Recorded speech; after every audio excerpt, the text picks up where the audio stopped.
miláčku. Pak mě řekneš, jestli ti to mám zvednout, nebo jestli zůstaneme radši dole, když je to takové hnus bahno. Se bojím toho počasí, kdyby to bylo takové bahno. Kájo, teď nezavazej.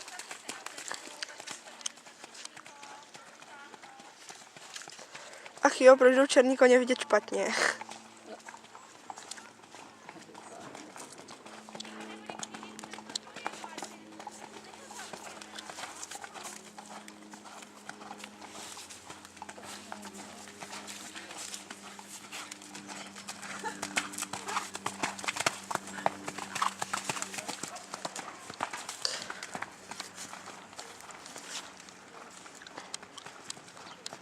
Tak jo, dobře prujete dobrá. Tak rameno zpátky, tělo, tu. Nepoklánět se. Ani se dobře dívá, Pomalu.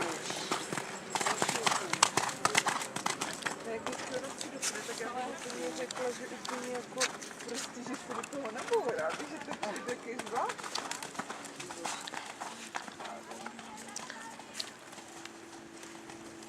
Dobrý.